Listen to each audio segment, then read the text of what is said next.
tal? ¿Cómo le va? Bienvenidos sean todos a una nueva emisión de Impacto Económico. De inmediato analizamos los números que mueven el mundo y los rostros detrás de ellos. Nuestros titulares a continuación. Y ganado el referéndum y la consulta popular convocada por el presidente Lenín Moreno, Ecuador ya empieza a sentir los primeros movimientos en el pilotaje económico. El multimillonario negocio de las farmacéuticas, ¿puede el remedio ser peor que la enfermedad? Y se complican las negociaciones por el Brexit, mientras que la Unión Europea da ultimátum a Reino Unido sobre comercio en periodo transitorio. Japón advierte al gobierno británico que de resultar un mal acuerdo, las firmas niponas dejarán Londres.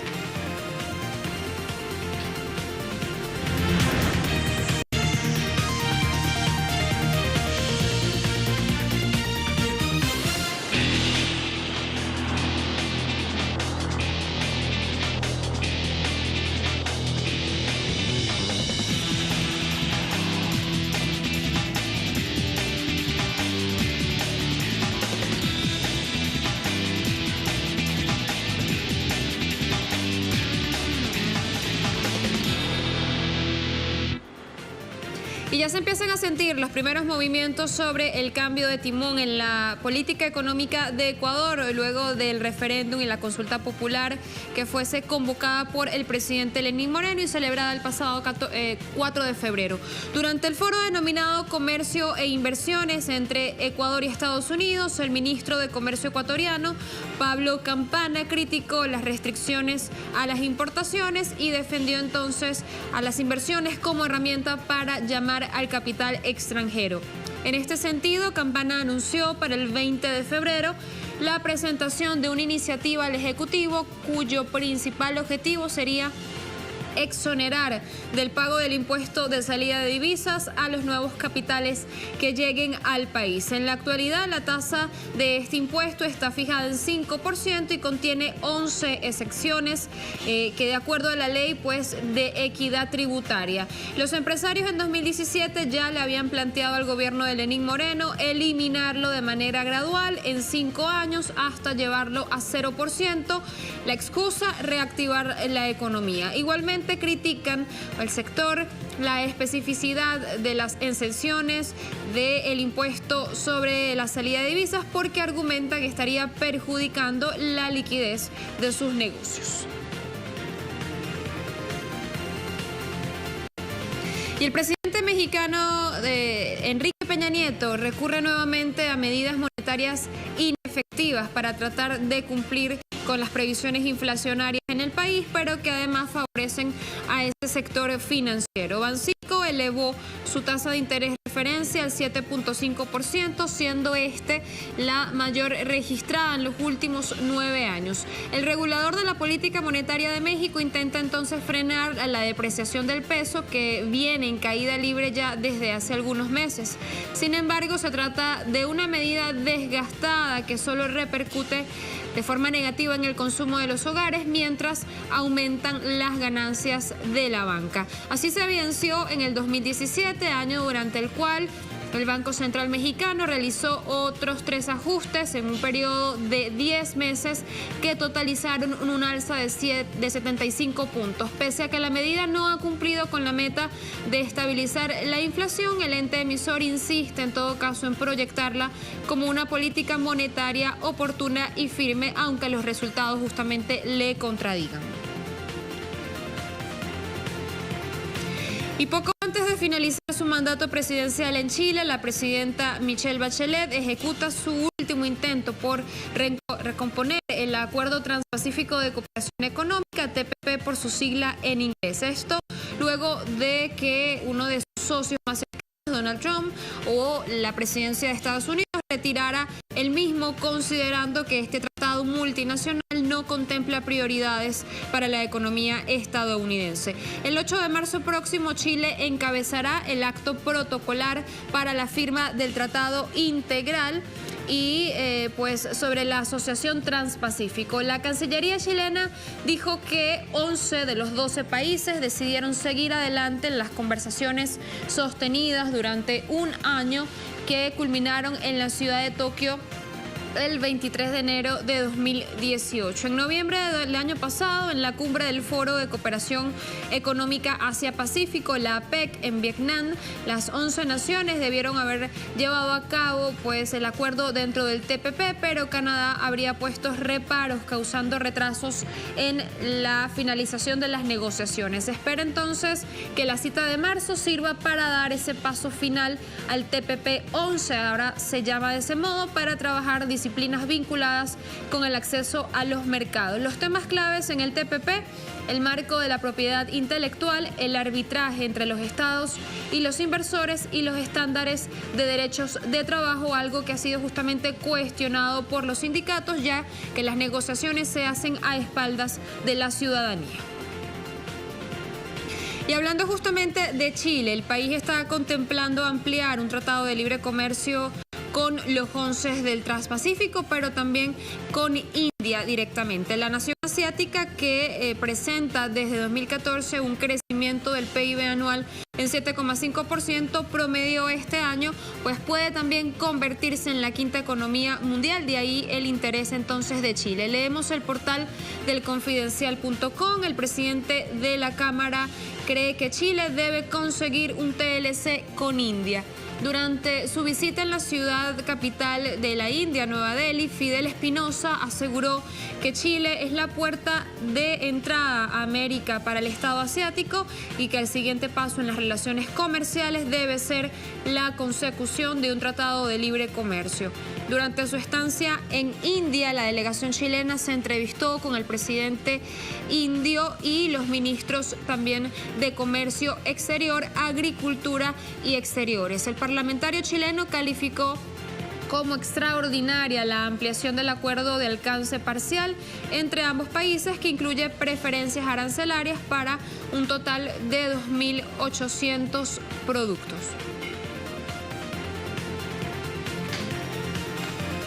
Y las remesas para los países miembros de la Comunidad Andina en América Latina, sabemos, Bolivia, Colombia, Ecuador y Perú, totalizaron los 3.135 millones. Esto representa a su vez un aumento del 9,5% con relación a la cifra registrada en el mismo periodo de 2016. Son los datos del último informe estadístico de la Secretaría General de la Comunidad Andina, la CAN, que fue justamente divulgado este viernes. De este modo, el envío de remesas hacia Bolivia registró un aumento del 7% en el segundo trimestre de 2017. El incremento se debió esencialmente al ascenso de las remesas recibidas por Colombia de 1.182 millones de dólares a 359 millones. Perú y Ecuador también elevaron la recepción de remesas en 6,3 y 4,4% respectivamente. De acuerdo con el texto, los principales emisores son Estados Unidos, España, seguidos de Chile, Italia y Argentina.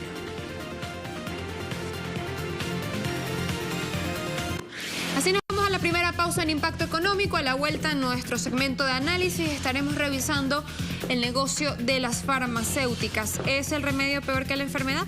Al regreso.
Que denuncian que la industria farmacéutica esconde un lado oscuro y a la fecha además nadie puede negar que este sector, uno de los más poderosos del planeta, ha erigido su negocio sobre las carencias de la salud del ser humano. Hoy es nuestro tema de análisis. En tiempos de capitalismo, los derechos ciudadanos han pasado a ser negocios tan rentables como especulativos. Es el caso de la salud, con el cual empresas de la industria farmacéutica han amasado grandes fortunas hasta convertirse en uno de los sectores industriales de más concentración en el mercado mundial. A pesar de los avances de algunas naciones emergentes, como Brasil o India, ninguno de los países de la periferia cuenta con una industria farmacéutica propia. Es un reducido grupo de países conformado por Estados Unidos, Japón y los 28 miembros de la Unión Europea, el que domina y acapara casi totalidad de la producción, investigación y comercialización de los fármacos en el mundo, gracias, en parte, al control de la innovación tecnológica. En ninguna industria los argumentos convencionales de los derechos de autor y patentes son tan válidos como en la farmacéutica. Esta situación ha ocasionado la generación de una costosa industria improductiva y altamente concentrada, con la cual empresas farmacéuticas destinan más de la mitad de sus inversiones en personal y marketing que en investigación y desarrollo. De acuerdo con un informe de la Federación de Asociaciones para la Defensa de la Sanidad Pública, el sector farmacéutico se caracteriza por una competencia oligopólica, en la que 25 empresas controlan cerca del 50% del mercado mundial.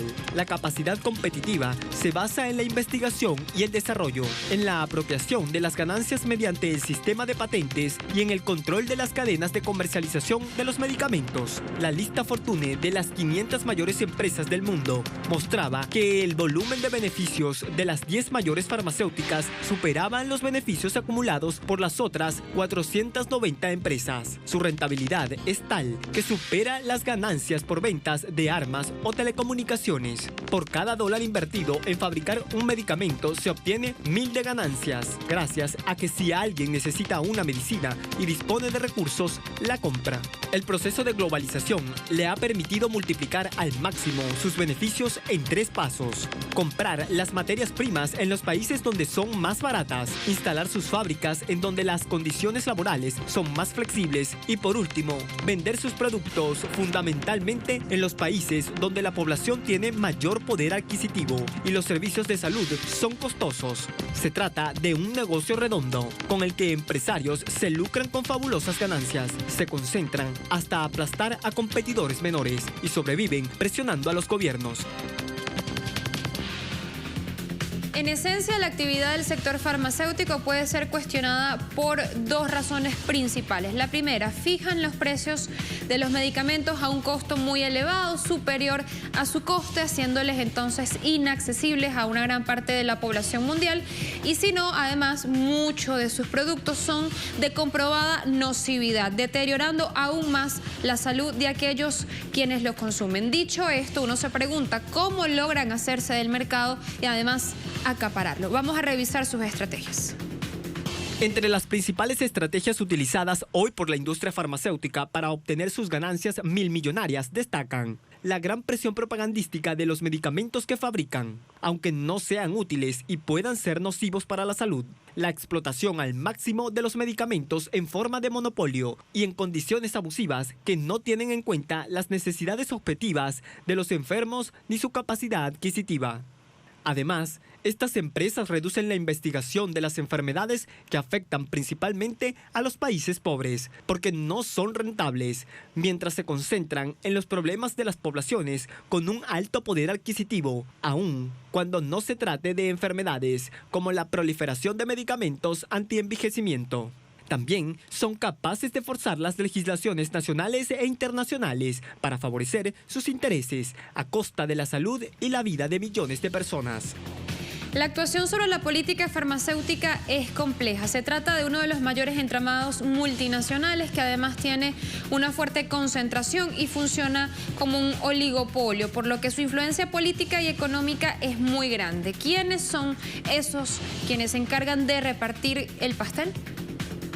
Las 10 primeras empresas del sector farmacéutico facturaron en 2012 un total de 335.000 millones de dólares, lo que supone un 29.8% más que los 235.000 millones del año 2004. La totalidad de estas empresas están en los países más desarrollados. 5 tienen su sede en Estados Unidos, 2 en Suiza, otras 2 en el Reino Unido y 1 en Francia. Aunque también hay empresas japonesas, europeas, nórdicas japonesas, algunas alemanas con importantes niveles de ganancias. Los márgenes de ganancias netas de ampliamente el 15.8% de los bancos comerciales. El poder oligopólico de las multinacionales farmacéuticas está poniendo en riesgo esa sostenibilidad de los sistemas sanitarios públicos y el acceso también a los medicamentos a gran parte de la población. Además, han generado graves problemas de salud al tiempo que han promovido la corrupción o dañado a la salud, incluso causado la muerte con parte de sus productos. Nos volvemos a preguntar, ¿es peor el remedio que la enfermedad? Una pregunta que por supuesto no tiene respuesta, pero con esa incógnita justamente nos vamos a la segunda pausa en Impacto Económico. A la vuelta estaremos revisando ese nuevo capítulo de la novela llamada El Brexit.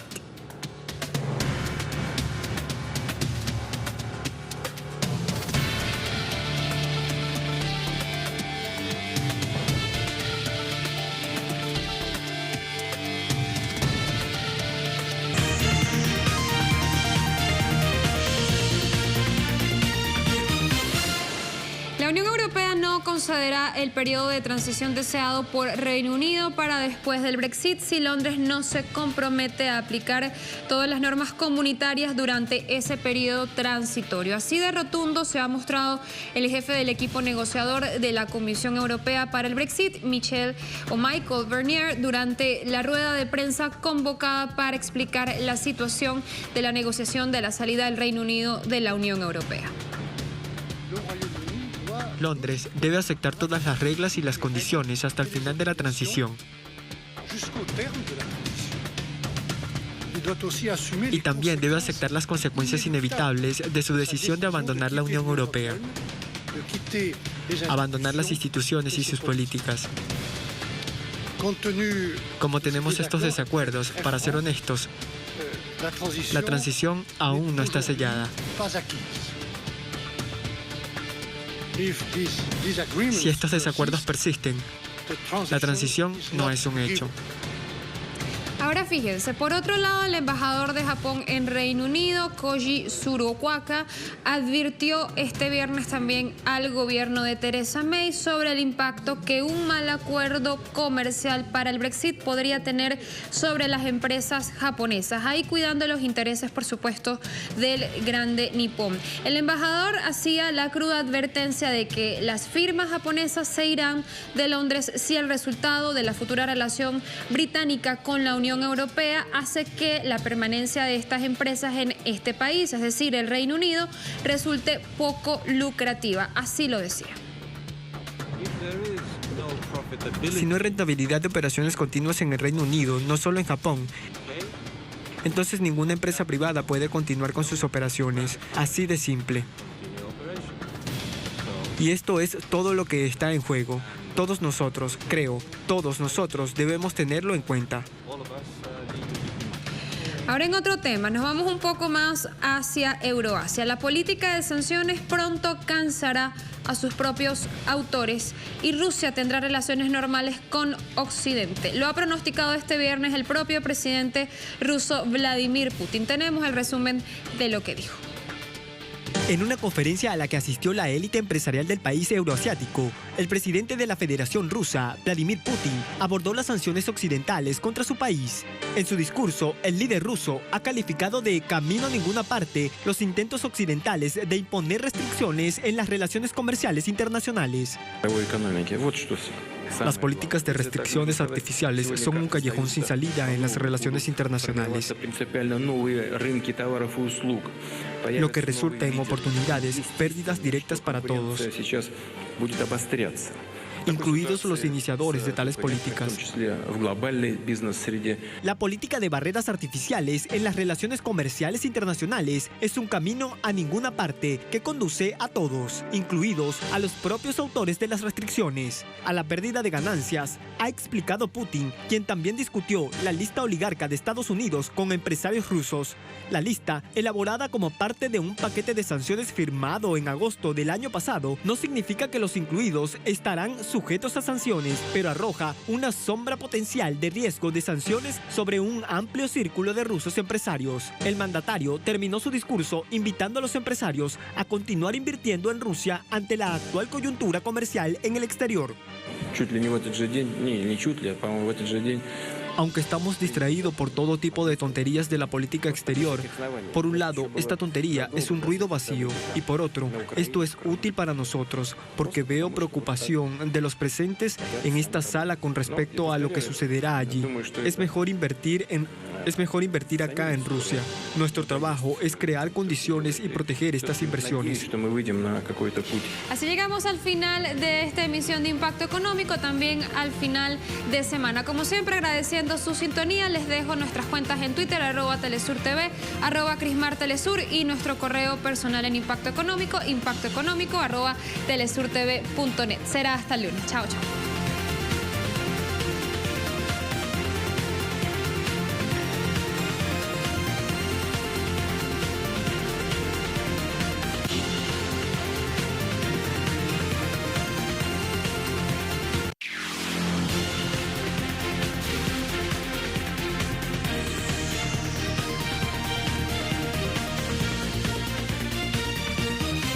Estados Unidos.